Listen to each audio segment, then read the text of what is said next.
ஒரு அழகான கிராமத்தில் அங்கப்பன் நம்பியப்பன் அப்படிங்கிற அண்ணன் தம்பி 2 பேர் வாழ்ந்து வந்துட்டு இருந்தாங்க. அண்ணன் பேர் அங்கப்பன், தம்பி பேர் நம்பியப்பன். முட்டாள்களுக்கு எவ்வளவு சொன்னாலும் மண்டையில் ஏறாது அப்படிங்கிறதுக்கு எடுத்துக்காட்டாக தான் தம்பி நம்பியப்பன் இருந்தான். அண்ணன் அங்கப்பனோ தம்பியை எப்படியாச்சும் திருத்திடணும் அப்படின்னு நிறைய முயற்சி செஞ்சு வந்துட்டு இருந்தான். ஒரு தடவை அண்ணன் அங்கப்பனோ தட்டுமுட்டு ஜாமான்களை ஏற்றி கொண்டு வெளியூரில் கொண்ட விற்கலாம் அப்படின்னு முடிவு பண்ணான். உடனே தம்பி நம்பியப்பனை அழைச்சி, தட்டுமுட்டு ஜாமான்கள்லாம் மாட்டு வண்டியில் ஏற்றிக்கிட்டு, நான் முன்னாடி வண்டியை ஓட்டிகிட்டு போகிறேன், நீ பின்னாடி பொருள் எதுவும் கீழே விழுதா அப்படின்னு பார்த்துக்கிட்டே நடந்து வா அப்படின்னு சொன்னான். உடனே தம்பி நம்பியப்பனும் அண்ணன் சொன்னதுக்கு சரி அப்படின்னு தலையாட்டிக்கிட்டு வண்டி பின்னாடியே நடந்து வந்துக்கிட்டு இருந்தான்.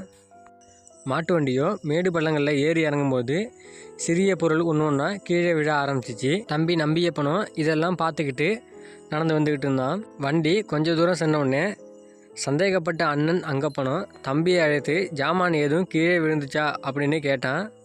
உடனே தம்பி நம்பியப்பனும் ஆமாம் அண்ணன், கீழே விழுந்துச்சு அப்படின்னு சொல்ல, உடனே அண்ணன் அங்கப்பனும் கீழே விழுந்த பொருளை எடுத்தியா என கேட்க, தம்பி நம்பியப்பனும் இல்லை அண்ணா அப்படின்னு சொன்னான். ஏன் எடுக்கலை அப்படின்னு அண்ணன் அங்கப்பன் கேட்க, தம்பி நம்பியப்பனும் நீங்கள் பார்த்துக்கிட்டு தான் வர சொன்னீங்க, எடுத்துகிட்டு வர சொல்லலையே அப்படின்னு சொன்னான். உடனே கோவப்பட்ட அண்ணன் அங்கப்பனும் இனி ஏதாவது கீழே விழுந்தால் எடுத்து பத்திரமா வச்சுக்க அப்படின்னு சொன்னான். சரி அப்படின்னு தம்பி நம்பியப்பன் தலையாட்டினான்.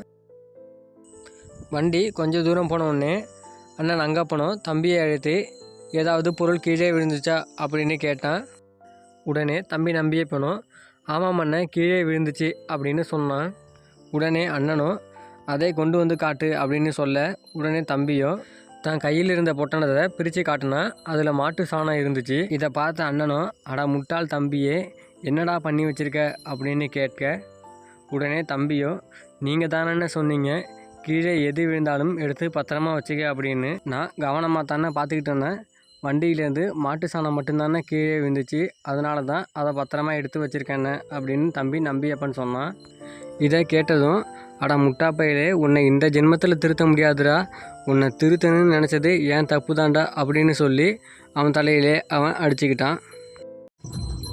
இது போன்ற பழங்கால கதைகளை நீங்கள் தெரிஞ்சுக்கணுன்னு ஆசைப்பட்டீங்கன்னா நம்ம சேனலை லைக் பண்ணி சப்ஸ்கிரைப் பண்ணிக்கங்க.